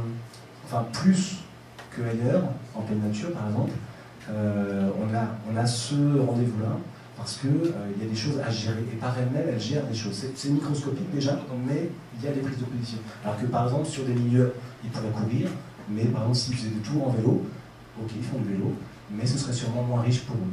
Bon, c'est pareil, hein, ça dépend de qui, les généralités. Mais... Est-ce qu'il y a des questions? Parce que je sais qu'il y a des représentants qui travaillent dans des IME ici, donc je ne sais pas s'ils font la même chose. Je regarde Nathalie qui travaille à l'IME Saint-Michel. Est-ce qu'il y a des questions? Ou est-ce que vous ne faites pas de sport en fait à Saint-Michel, c'est ça? J'ai jamais été invité à une activité sportive à Saint-Michel. Oui, il faut du café. Non, on a plein d'activités sportives. De l'escalade, de l'éducation, de la piscine, du gymnase, du boxe, hockey sur terrain. Il n'y a pas boxe là dans votre planning? Dommage. Là, en fait, je suis en train d'essayer d'inciter aux échanges entre les établissements là. Vous avez vu que c'est ça le message subliminal. Après, si vous laissez du temps à ces projets-là, si laissez du temps à ces projets-là qui sont très riches, ça peut se faire. S'il n'y a pas de temps, il n'y a rien qui se fait. Moi, je suis prêt à faire plein de choses, mais je pense qu'il y a, bon, c'est peut-être une requête, mais des projets où il y a une volonté de projet d'un côté, et il y a parfois déjà des projets aussi, et là qui émergent et qui sont super. Mais je pense que c'est important aussi parfois de laisser les moyens en termes de temps. Parce qu'on a tous envie qu'il y ait plein de choses qui se passent et parfois on fait trop de choses. Par exemple, moi personnellement, j'ai du mal par exemple à avancer et faire plein d'activités. Là, il y a à peu près une dizaine de prises en charge à la semaine. S'il n'y a pas d'évaluation qui est faite, c'est-à-dire que s'il n'y a pas de temps pour s'arrêter, réfléchir à ce qu'on est en train de faire, et ben moi je prends pas de recul, je sais même plus ce que je fais, et en plus les collègues, l'institution ne sait pas ce qui se passe. Du coup, moi je sais par exemple dans le stade dionysien, je me bagarre juste pour avoir 2 évaluations à l'année. Alors que moi dans mon métier, idéalement, j'aimerais qu'à chaque séance, il y ait un petit laïus qui soit réalisé pour que ça suive, parce que sinon on perd le fil. Mais du coup, si déjà on n'a pas le temps pour l'évaluation, enfin, voilà, ce que je veux dire, c'est qu'on veut toujours faire des actes, on veut toujours faire du faire, mais le temps de la pensée avec des personnes en situation de déficience mentale est super important. Je propose de ne pas rentrer dans le débat sur la mesure des actes dans les CESAD, parce que sinon on reste là jusqu'à 22h.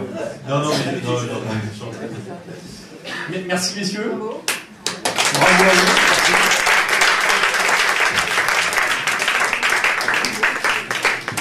Distribution de flyers. Je laisse organiser alors j'invite maintenant Pascal Tobio Hautesser, qui n'est pas écorché, c'est ça. Vous êtes chorégraphe de la compagnie Accroche-Cœur, vous nous en direz plus tout à l'heure, et Tiffany Rodriguez. Tiffany, ah ouais, oui. Non, là, certains dans la salle se disent il a pas ses lunettes, en fait, il est coquille dans ma feuille. Donc, je suis excusé. Et vous êtes future éducatrice spécialisée, c'est ça? Ouais. Alors vous connaissez un peu le Saint-Louis, je crois, chez nous, à Vivre et Devenir. Hein. Ah bah vous allez nous raconter ou pas? Ouais. Donc c'est même la directrice du foyer Saint-Louis qui nous a accueillis avec une liberté totale d'action. Et c'est grâce à elle que cette compagnie, elle existe. Donc c'est une compagnie qui s'appelle Accroche-Cœur, ce sont les danseurs qui l'ont appelé comme ça. C'est eux aussi qui ont créé le logo qui est là-bas et qui mettent en ligne plein de photos sur Facebook. Donc c'est une compagnie en pratique partagée. Ils se réunissent environ un samedi presque par mois, toutes les 3 semaines à peu près, 3 heures, donc au foyer Saint-Louis de Villepinte. Et ils se produisent entre 3 et 5 fois dans l'année. Comment je fais pour changer? Parce que ça ne marche pas. C'était dans le... Ah, c'est pas vrai. D'accord, je suis très douée. Donc les objectifs de la compagnie Accroche-Cœur, bien entendu, c'est l'inclusion des personnes en situation de handicap. C'est aussi l'amélioration de la compréhension de la réalité du handicap afin de convaincre les lecteurs que le handicap ne constitue ni une fin ni une tare, mais un caractère universel de la nature humaine. La démonstration que la situation de handicap ne constitue pas une réalité définitive mais évolutive et que chacun peut jouer un rôle effectif pour améliorer la participation sociale de la personne handicapée. C'est l'encouragement à la prise en compte des personnes en situation de handicap et de leurs besoins. Et bien entendu, on crée pour cela un spectacle en mélangeant donc des danseurs valides et des danseurs en situation de handicap. Et on essaye de diffuser ce spectacle. Ce qu'on demande au minimum, c'est l'assiduité, la ponctualité et l'entraide pour pouvoir réussir nos actions. Alors je vais passer très vite. J'utilise les pédagogies actives, ça veut dire en gros qu'on les rend acteurs de tout. Ils ont choisi le nom de la compagnie, très très vite. Le logo, enfin, de la première année, ça fait 6-7 ans que la compagnie existe. Ils choisissent ensemble le choix du thème, chaque année un spectacle différent. Du thème, de l'histoire ou du message, ils recherchent des idées de costumes, de coiffure, de maquillage, etc. Et de mon côté, moi, par contre, un peu dans l'ombre, je vise des compétences qui sont bien entendu physiques, artistiques, sportives, mais beaucoup aussi liées à l'éducation à la citoyenneté. Mais on reviendra sur les compétences, comment je les évalue. Parce que je rejoignais, je ne vais pas dire le collègue, mais je suis aussi enseignant spécialisé, donc on doit évaluer très, très régulièrement. C'est pas si évident, mais c'est comme ça aussi qu'on voit qu'il y a des effets. Alors on a des outils. Et donc les danseurs qui s'inscrivent, c'est sur des années scolaires, hein. Donc en septembre, ils reçoivent un dossier pédagogique et d'engagement. Ils s'engagent. Donc dans ce dossier, il y a le planning des stages de création, il y a le planning prévisionnel des spectacles, il y a le règlement intérieur qui a été construit par les participants. Je crois que ça c'est important. Il y a les consignes de sécurité de la structure. On fait des simulations. On est en retard cette année, mais ça ne doit pas tarder.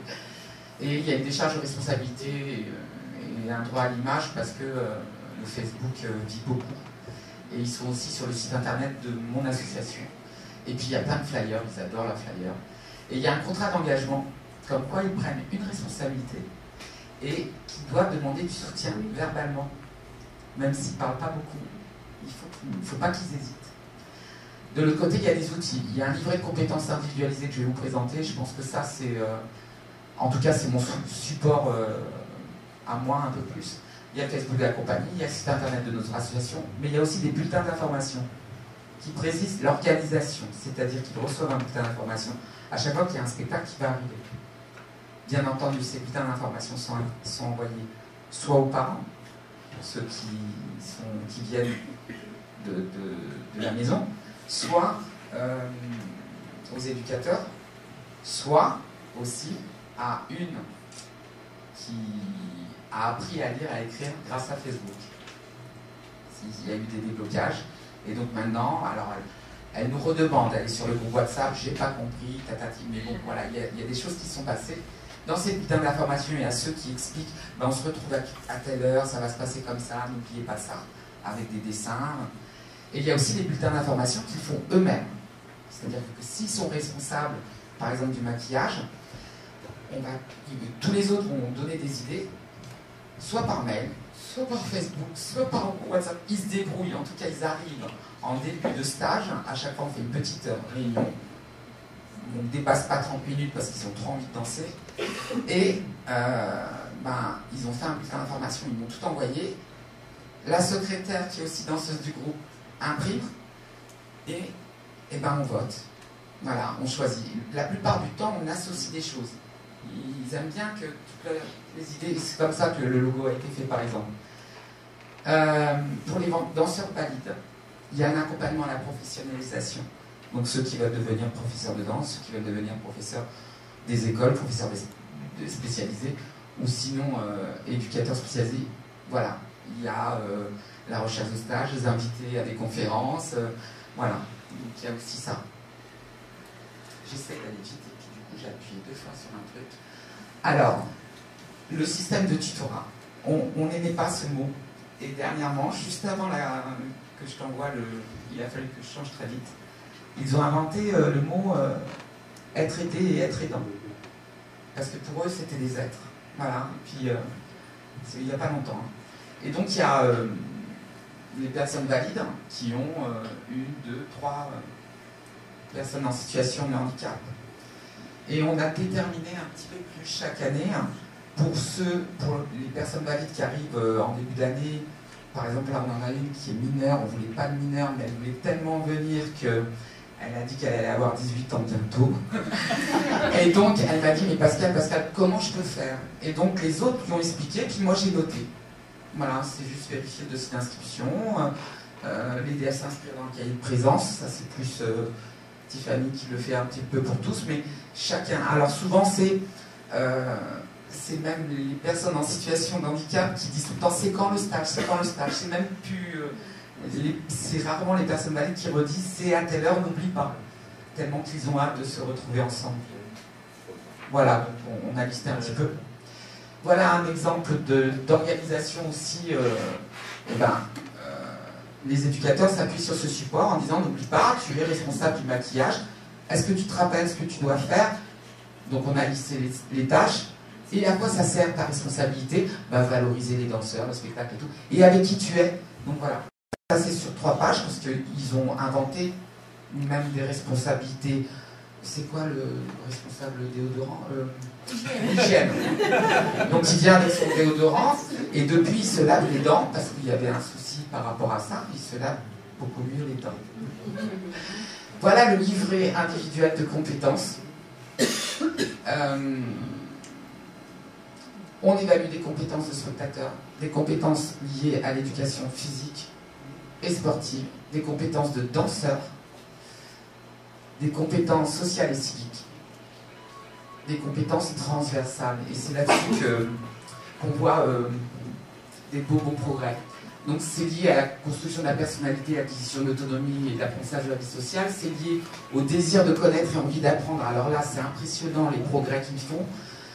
Tout ce qui est espace-temps et les compétences méthodologiques. Mémoire, c'est assez surprenant. Méthode de travail, traitement de l'information. Voilà. Donc ça, c'est quelque chose, on est content de voir des demi. Quand ils le font eux-mêmes, ils se mettent des demi-croix parfois, pour montrer que... Alors là, avant d'appuyer sur play, je veux juste préciser quelque chose. C'est un très beau cadeau, c'est de très très mauvaise qualité, parce qu'en fin de compte, c'était ma fille qui venait. Je pensais qu'elle prenait des photos, mais elle filmait. Et elle a offert cette vidéo à mes 50 ans. Mais je voulais même pas la couper parce que même si j'ai pas très bien tout expliqué, on voit comment il propose, comment la relation se fait entre être aidé et être aidant. Et on voit, parce que ça a été fait sur 2 ou 3 ans, l'évolution. C'est 9 minutes, mais j'espère que vous allez pouvoir choper des petits trucs comme ça, je répondrai pas à trop de questions et on ira voir les danseurs. Merci beaucoup. Comment je fais? Ah non, c'est toi qui vas appuyer sur le play. Et il faut que tu mettes en grand format. J'aime bien cette petite. On n'entend pas. Fais à partir de la diapositive actuelle.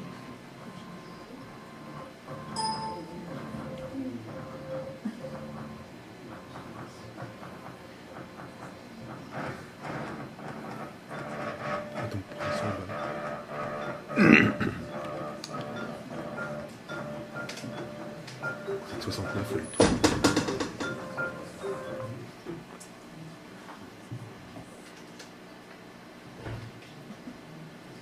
Bon, j'avais plein de questions à vous poser, je suis frustré avec ce gagnant.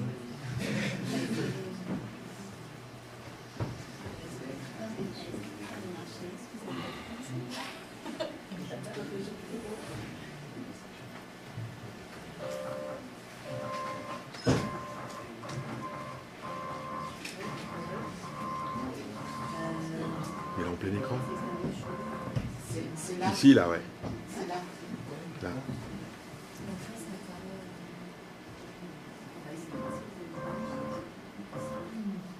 Voilà. Voilà.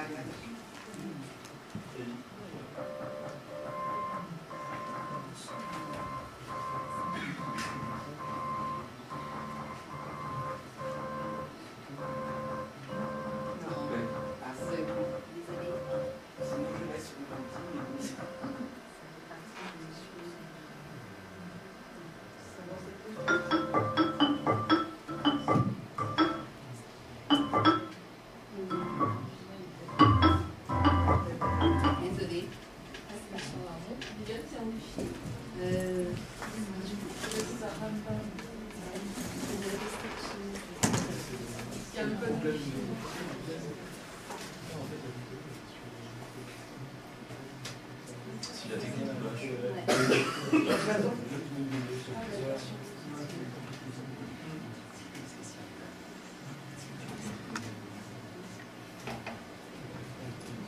Ça, en attendant, vous pouvez faire la pub pour le Facebook. 18 mai 2019, la course? Non, c'est pas ça. Non, il y avait sur une slide le Facebook, la page compte Facebook de la compagnie. Alors c'est sur la dernière page, mais la dernière page. Là, je peux pas. Mais ça permet de voir effectivement les photos, quand je vais regarder, qu'on inscrit, les photos et tous les événements. Vous consultez Internet pendant qu'on est en séance, c'est ça? Je regarde. En effet, sur le Facebook, il y a toutes les photos d'approche cœur qu'on met en fonction des séances. Parce que du coup, on a un photographe qui accepte de venir bénévolement nous prendre en photo et du coup, un fan. Et il y a aussi Pascal qui adore nous prendre en photo durant les séances et du coup, elle se retrouve sur Facebook, ce qui permet en effet de montrer un peu ce qu'on fait. C'est surtout pour développer l'estime de soi. C'est assez... Ah, Je me suis inscrite, j'attends la réponse. D'accord. En sachant que cette année, le thème, c'est... Ouais, alors on a eu le truc de fou, on a eu... Et puis là, cette année, c'est même pas peur. C'est quand? Ouais, si on veut vous voir. L'intégration chaque année. Mais sinon, invitez-nous à faire des spectacles, mais il faut beaucoup de place. Là, on n'aurait pas pu, par exemple. Parce on arrive à 30. On a une grande salle, voilà. 15e. Donc, chaque année, c'est sûr qu'on fait l'intégration. Et à chaque fois, j'essaye de trouver des lieux. C'est pas évident. C'est en mai, mais ça sera sur le Facebook. C'est pas le même jour? C'est pas le 18 mai? C'est début mai. Donc, je peux quand même vous poser une question avec la casquette du directeur général. J'ai une question qui me taraude depuis tout à l'heure. Comment vous êtes financé? Comment ça... Je suis désolé, je ne peux pas m'empêcher de la poser. C'est très difficile. On a failli arrêter cette année. Parce que, en fin de compte, ils payent une adhésion. Et on ne vit que par ça. Donc l'adhésion, elle est entre 70 et 100 euros par personne pour l'année. C'est-à-dire qu'on n'aurait pas le foyer Saint-Louis, on ne pourrait pas. Et la moyenne d'âge des personnes qui pratiquent? La plus jeune, elle a 17 ans, elle va avoir 18 ans. Et le plus vieux, non, c'est Valérie. Elle a 53 ou 54 ans. Cette année. Voilà. Elle accepte des personnes mineures, des ados? Ben, j'en ai une cette année. Je voulais pas, et puis voilà. Elle m'a dit, je me sens assez... mais c'est dommage qu'on voit pas le film parce qu'on aurait vu vraiment les handicaps qui sont passifs dans ça. Dernière tentative. Je suis désolé. Et il y a ce qui a été présenté tout à l'heure et ce que vous venez de présenter là, je trouve, mais quand même en évidence, je suis désolé, je prends encore ma casquette, le fait que dans nos établissements très structurés, qui fonctionnent sur une autorisation, où on est sur des modes très organisationnels, avec des protocoles, quand on arrive à trouver les marges de liberté, ou quand là vous dites la directrice, je ne sais pas comment vous l'avez dit en introduction, la directrice nous a laissé pleine liberté, ce qui était dit tout à l'heure aussi pour Courir pour Marie, voilà. Quand on arrive à trouver ces marges de liberté, il y a quand même des beaux projets qui sortent, quoi. Il y a des trucs qui viennent de la vraie vie, quoi. Je ne sais pas comment le dire, mais quand on arrive à trouver ses marges et à se laisser la liberté. Parce Vous que ça avez pose des des... questions, parce que du coup, il n'y a pas de L'échange de bonnes pratiques sur tout ce qui est fundraising, etc. peut-être. Alors, honnêtement, je suis un peu C'est ça, Je suis un peu toute seule. En même temps, je fais un métier, je suis médiatrice prévention violence pour l'éducation nationale, c'est très dur. Je suis prof spécialisée, je forme aussi. Ah, ça marche? Donc je suis toute seule. Voilà. Et je suis fatiguée le soir en rentrant. Voilà.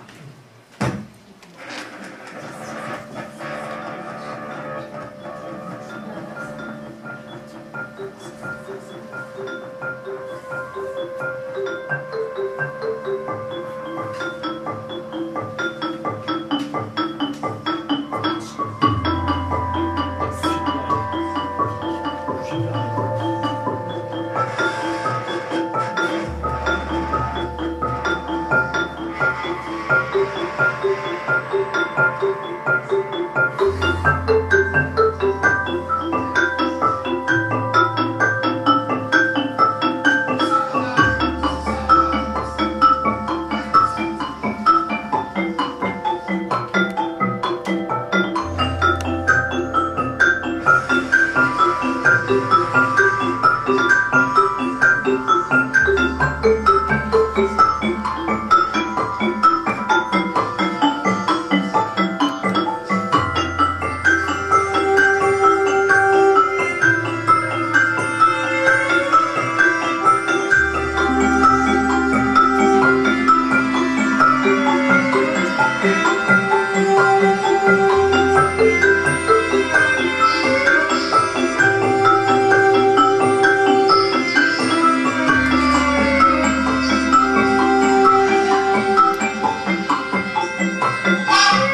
poser nos questions là-haut, sauf s'il y en a là. Parce que j'ai regardé la pendule, moi, pendant que vous regardiez le film.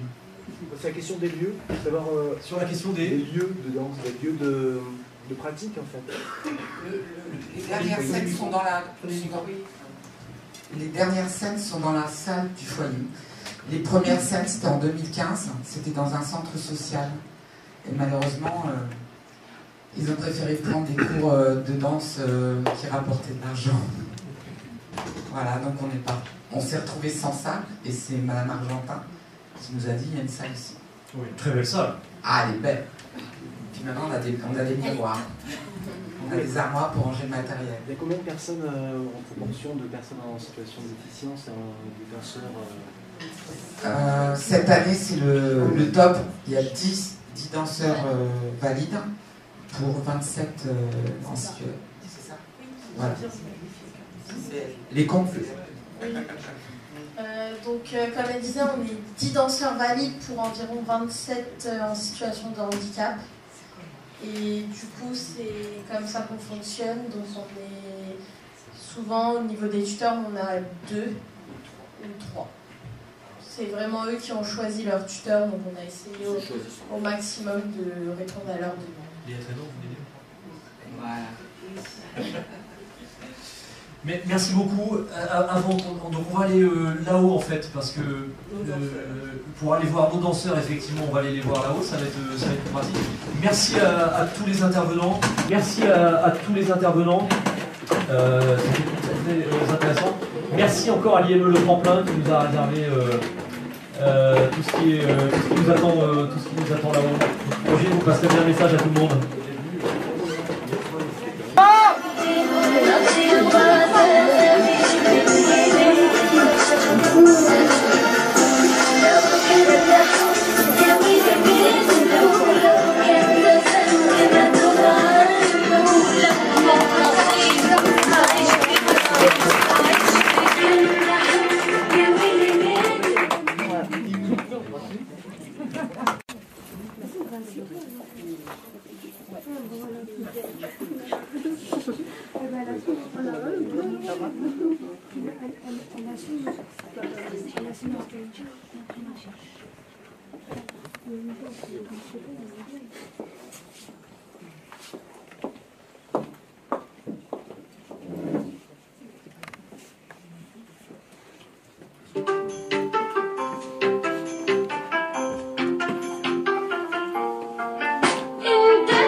Vous avez laissé un message, hein. Ah oui. Vous étiez enfermé dehors. C'est coincé depuis une minute en bas. Alors comment vous avez fait pour rentrer en fait finalement? On a appelé dehors. On a réussi à l'avoir. Venir avec vous, d'accord? Elle a une sœur. Oui, il a une sœur. Elle est où? Bah, elle est chez elle. C'est quoi ça? C'est une image, c'est pour ton numéro, regarde. Pour les caméras. Bonjour.